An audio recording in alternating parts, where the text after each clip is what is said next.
I'll just take that. Thank you very much. Have a nice day, sir. What's up, Frostral Bros? Welcome back to the old Morrowind playthrough.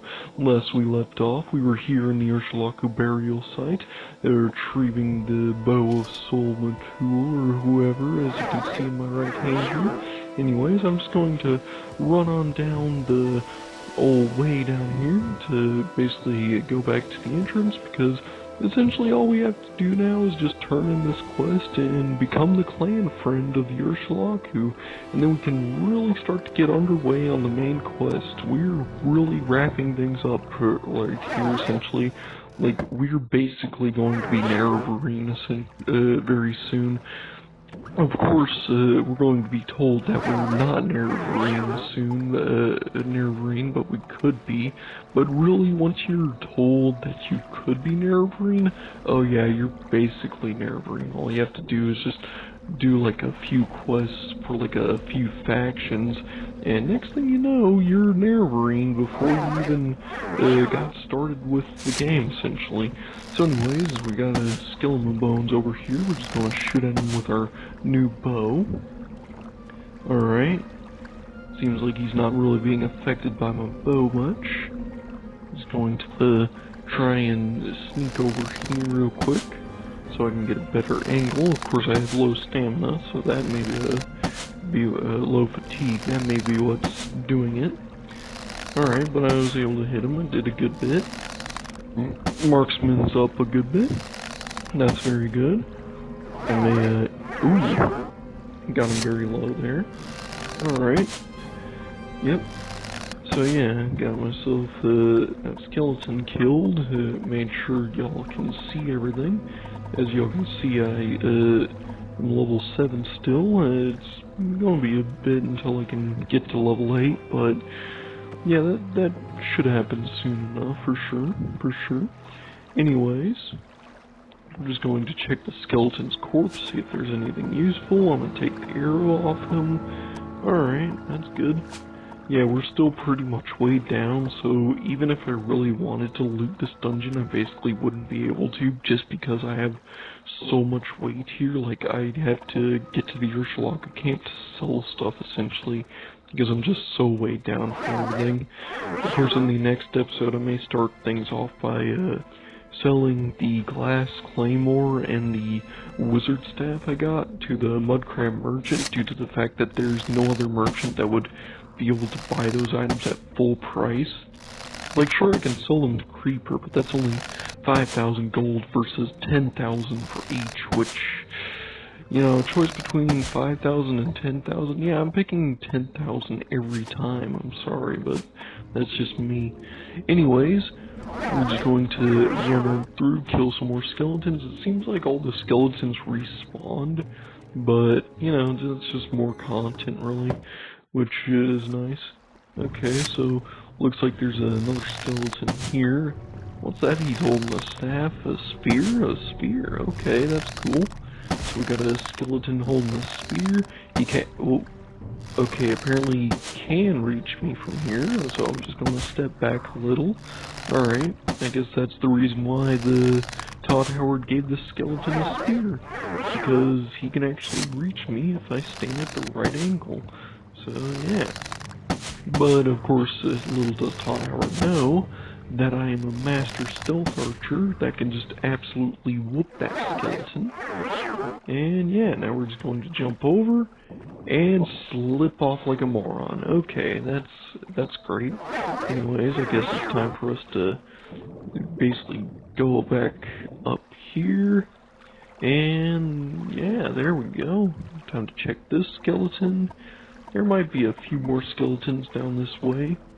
We're just gonna have to take a look. And those are skeletal toes I see right ahead. So yeah, I'm just gonna shoot for that and make sure that that skeleton is dead before he can reach me. And he's dead. He couldn't even see me, and I was hidden the whole time. Ain't that something? I could only imagine him just running at me at full force, like, Man, where are these arrows coming from? They're just hitting me from this general direction. I can't see crap down here. It's so dark. Anyways, I escaped there. I'm now at the Urshulaku camp. And now it's time for us to sell some things and get this quest finished up and the next quest started. Essentially, we're going to follow the prophecy of the Nerevarine. I know that the next quest ahead of us is definitely going to be a bit more on the difficult side, but I digress. We're just going to head here to the Ashcan yurt. We're going to walk right up to the Ashcan and, hey, here's the bow of your dead grandfather. Oh, nice, keep it. Yeah, y'all can pause any of the video at any of these moments and see what all he's saying, but basically to sum it up, he's saying, hey, you're the Ash clan friend or whatever, and you're basically destined to be Nerevarine. You have to talk to the wise woman, though, to see if you're actually truly destined to be Nerevarine, but we're willing to call you Nerevarine. So yeah, we're just going to run over here to this here, because this here's a merchant, and we got a lot of stuff to repair. Of course, I checked the barter system first, so all my repair gold went to the vendor's inventory, meaning that I can actually sell more stuff and get more money. That's a little tip that y'all should keep in mind for when y'all are playing this game. Whenever you basically go up to a merchant and they have enchanting or enchanting,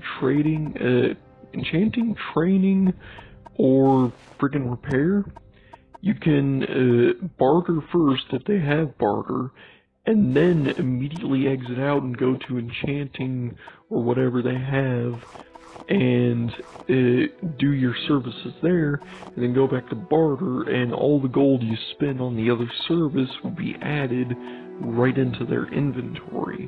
So if you ever need all your gold back for some other reason, you just happen to have a bunch of stuff to sell for some reason, there you go. There's a way to make more money for you and utilize your expensive items a bit better.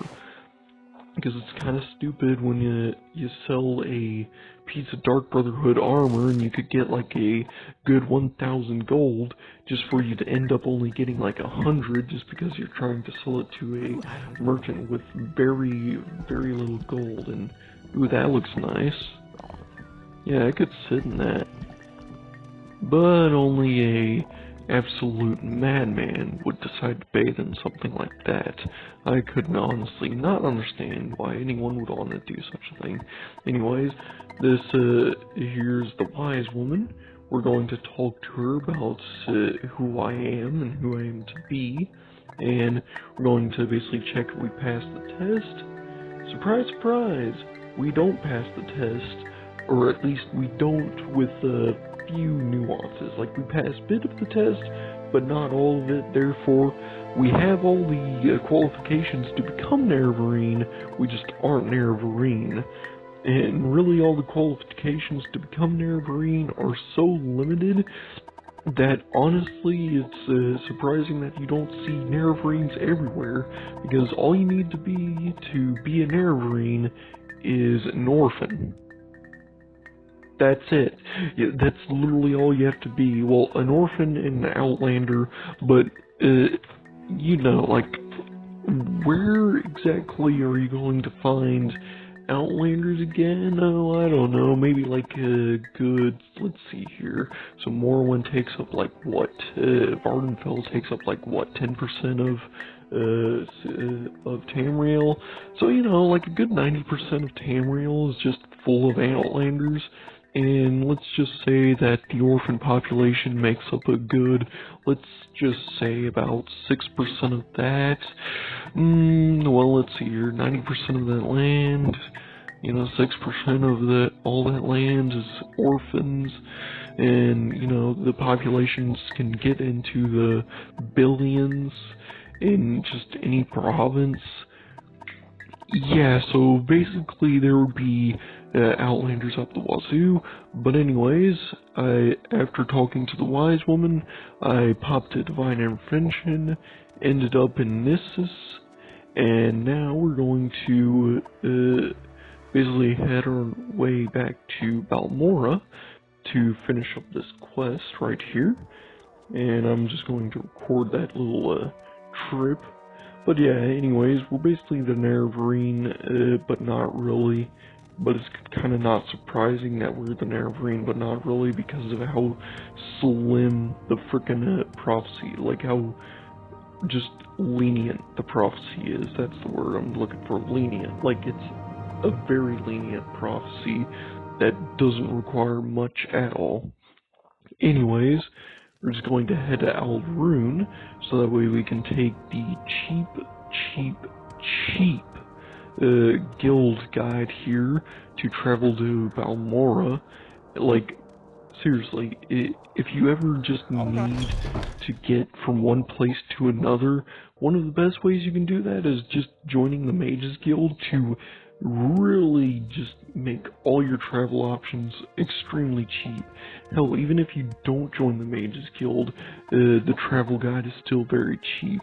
And I'm actually planning on enchanting my helmets. I think that would be pretty nice, because I noticed that I don't have one of my usual enchantments. There's actually something you can do, and since I yoinked that soul gem from earlier, I can actually get an enchantment now, and I think I know the perfect enchantment to put on my Clovian fur helm, because that's right, I'm going to make my Clovian fur helm a very useful artifact. And it's actually going to require this old orc shaman right here. All we have to do is buy Beliana's Soothing Balm, or whatever that spell is, that restoration spell that gives you heal health.